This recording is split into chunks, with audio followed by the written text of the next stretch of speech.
सभी धर्म प्रेमियों को जय श्री राधे। मैं शोभा जोशी आप लोगों के सामने फिर से प्रस्तुत हूँ एक कथा को लेके। कथा उस मोर पंख की है जो श्री कृष्ण भगवान अपने शीश पे मुकुट पे धारण करते हैं। श्याम सुंदर मोर पंख को क्यों लगाते हैं, आइए जानते हैं इस कथा को और कथा सुनते हैं। श्री कृष्ण का नाम आता है हमारे सामने उनकी या तो बाल छवि या फिर युवा छवि छा जाती है। हर छवि में उनके सिर पर शोभा बढ़ाता मोरपंख नजर आता है। कृष्णा को यह मोरपंख इतना पसंद है कि इसे हमेशा अपने श्रृंगार में साथ रखते हैं। कृष्णा के मुकुट पर मोरपंख होने के बहुत सारे कारण विद्वानों ने बताए हैं। मोर एकमात्र ऐसा प्राणी है जो संपूर्ण जीवन में ब्रह्मचर्य का पालन करता है। मोरनी का गर्भ भी मोर के आंसुओं को पीकर ही धारण होता है। इतने पवित्र पक्षी के पंख भगवान खुद अपने शीश पर सजाते हैं। वहीं मोर जो नागों का शत्रु है, श्री कृष्ण के सिर पर विराजित है। यही विरोधाभास ही श्री कृष्ण के भगवान होने का प्रमाण भी है कि वे शत्रु और मित्र के प्रति समभाव रखते हैं। और दूसरा कारण राधा जी हैं। कहते हैं कि राधा जी के महलों में बहुत सारे मोर हुआ करते थे।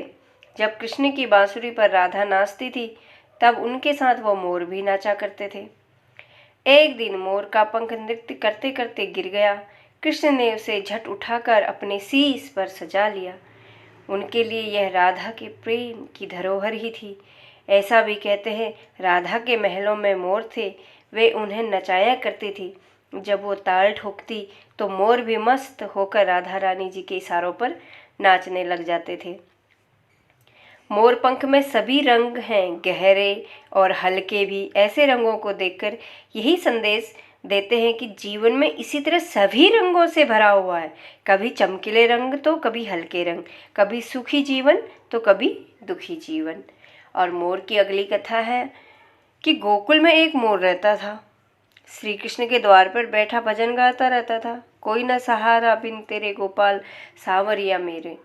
रोज यही गुणगान करता रहता। सालों बीत गई परंतु श्री कृष्ण ने ना सुनी। एक दिन वहां से एक मैना उड़ती जा रही थी।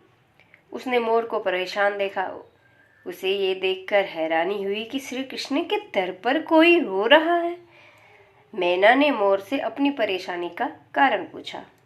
मोर बोला, पिछले 1 साल से मैं इस छलिए को रिझा रहा हूँ परंतु आज तक मेरी सुध नहीं ली। मैना रानी बात समझ गई। उसने मोर से अपने साथ चलने का आग्रह किया और वो दोनों उड़ चले बरसाना की ओर। मैना वहां पहुंची तो उसने गाना शुरू किया, श्री राधे राधे राधे बरसाने वाली श्री राधे। उसने मोर से भी यही गाने को कहा परंतु मोर तो बरसाने में आकर भी यही गा रहा था, कोई ना सहारा बिन तेरे गोपाल, सावरिया मेरे। राधा ने ये सुना तो वो दौड़ी चली आई और मोर को गले से लगा लिया। पूछा, तू कहाँ से आया है? मोर बोला, जय हो राधा रानी की। आज तक सुना था कि आप करुणामयी हैं, आज साबित भी हो गया। राधा, वो कैसे? मोर, मैं पिछले 1 साल से श्री कृष्ण धाम पर भजन कर रहा हूँ पर कहना है कि सुनने तक नहीं आते और आपने वही भजन सुना और मुझे हृदय से लगा लिया। राधा समझ गई, बोली, ठीक है, अब तुम गोकुल जाओ और यही रटो, जय राधे राधे बरसाने वाली राधे। गोकुल आकर मोर ने तान छेड़ी, जय राधे राधे बरसाने वाली राधे राधे। कृष्ण ने ये सुना तो भागते हुए आए और बोले, मेरी राधा का संदेश लाए हो? कैसी है मेरी राधा? कुछ तो बताओ मेरी राधा के बारे में। कहते हुए भाव विहल से श्री कृष्ण रो पड़े। मोर बोला, वाह प्रभु, 1 साल आपके नाम का भजन किया तब एक ना सुनी, आज मुझे गले लगा लिया। जय राधे जय राधे।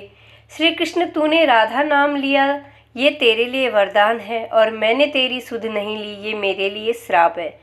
इसलिए जब तक ये सृष्टि रहेगी तेरा पंख सदैव मेरे शीश पर विराजमान होगा और जो राधा नाम लेगा वो मेरी कृपा से पूर्ण होगा। बोलो जय श्री राधे। मोर मुकुट बंसी वाले की जय। अगली कथा का आप इंतजार कीजिए। जय श्री राधे।